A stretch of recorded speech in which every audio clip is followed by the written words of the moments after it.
қай ұстаз болмасын, ол қолынан келгенше шариғат шеңберінде жауап беруге тырысады.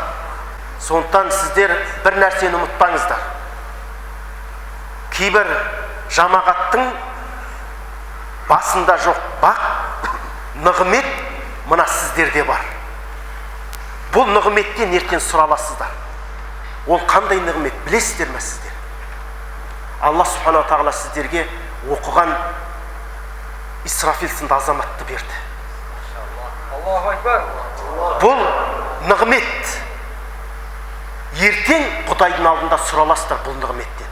Сумма ла тусалунна яума идин анин нағим дейді. Ертең сендер сөзсіз берілген нығметтен сұраласыңдар дейді. Неге нығмет? Өйткені ол біреулерде жоқ. Сондықтан аузымызды ашып, көзіміз бақырайып жүріп, ұмытып кетпейік. Келіңіздер, алдына отырыңыздар, сабақ алыңыздар. Құдай беріп тұр. Ол да уақытша нәрсе. Уақытша нәрсе. Оның қадырын білмесеңіздер, Құдай алып қояды. Алла тағала Құран-ы Кәрімде «Ла ин шакартум ла азиданнакум» дейді. Егер сендер шүкір етсеңдер, мен еселеймін дейді. Егер сіздер соның қадырын біліп дәріс алатын болсаңыздар, Алла тағы біреуін береді сіздерге, сондай ұстазды. «Ва ин кафартум фа инна ғазаби лашадид». Ал егер нығметімді мойындамасаңдар дейді, онда менің азабым қатты дейді. Сіздер сұраласыздар ол нығметтен. Шүкір ету, Алла бізде жақсы иман бар, алхамдулилля, шүкір емес. Діл мұсылман болмаса, тіл мұсылман не пайда деп Абай неге айтты? Сен оның, Алла бергеніңе шүкір деу, ол шүкір емес. Ұстаздың шүкір етулеріңіз соның алдына келіп отыру. Я Раббым, мен оның дәрісіне қатысқам. Мен оны босатпайтын едім дейсің. Сіздер ойламаңыздар, келді, отырды, кетті, жоқ. Ол нығмет. Мына біздің көзіміздің көруі нығмет. Неге білесіздер ме? Өйткені біреулерде жоқ ол. Мына аузымыздың сөйлеуі нығмет. Неге? Біреулерде жоқ ол. Құлағымыздың естуі нығмет. Неге? Біреулерде жоқ ол. Мына тұрған мешіт жарқырап, нығмет. Неге? Бір ауылдарда мешіт жоқ. Сондықтан бұл нығметтен сұраласыздар. Сол нығметтің ішіне мына ұстаз биыл Нұр Мүбарактан шәкірттер келді бітіріп. Біреуінен Құран, біреуінен тәпсір, біреуінен хадис. Неге қуып жүріп алмайсыздар? Өздеріңізге жоспар құрыңыздар. Мен келесі оразаға дейін бір параны тәпсірмен біліп шығамын. Міне, дұрыс, бұл уағыз керек. Ол ана сотканы зарядқа қойған сияқты ғана нәрсе да. Қазір уағыздында анау батираларыңыз толды да бүйтіп. Дәріс алмасаңыздар, ол бітіп қалады. Адам әрқашан дәріс алып тұру керек. Ілім алу керек. Сол кезде адам ішкі жан дүниесі дамуда болады әрқашан. Ол жүресін тәк, енді қай ұстаз келеді екен, Ризабек кеп кетті, енді Арман кесе екен, болмаса Ерсін әміне кесе екен дейді, соған дайындалып жүр, кеп қалса бір келеді де зарядта болады өзін. Сонымен бір ай, бір жарым айға шыдайды біреулер. Біреулер бір күнге ғана шыдайды. Сөйтіп жүреді имамға. Ұстаздарды шақыру керек еді.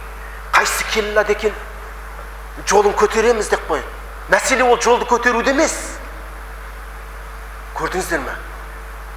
Сондықтан имамы жоқ та тіпті ауылдар бар. Сондықтан сіздерге Алла тағала оқыған азаматты жіберіп отыр. Мүмкін іштеріңізде бір ықыласты адамдар бар шығар. Мысалы анау 362 деген сан бар екен ғой бұл жақта. 362 емес, ол одан да көп болуы мүмкін да. Сондықтан Құдай мүмкін берген шығар соны. Жаңа біздің бір шейхіміз айтатын. Бір ауылға бардым дейді, танымайтын бір ауылға дейді. Мысырда ұстазымыз бар еді. Үлкен Шазилия деген тариқаның үлкен шейхі. Сол кезде бір ауылға бардым, сөйтіп намаз уақыты кірді дейді. Сосын жаңағы оларда әр домның астында бауап дейді, дворниктар отырады, соны тазалайды, соны күтіп бағатын жаңағы подъезд. Сосын тоқтадым дейді, ана көшені қарап келдім, бір адам отыр дейді, енді қарт адам дейді, енді жаңағы қарапайым адам дейді, түрі түсінен белгілі дейді. Сосын айттым дейді, қыбла қайда, намаз оқып алайын деп едім деп айтты. Бүйтіп қарады да, қыбла әні тұр ғой деп айтты дейді. Сондықтан сондай білінбей жүрген уәлилер болуы мүмкін да араларыңызда. Уәли екем деп қалмаңыздар.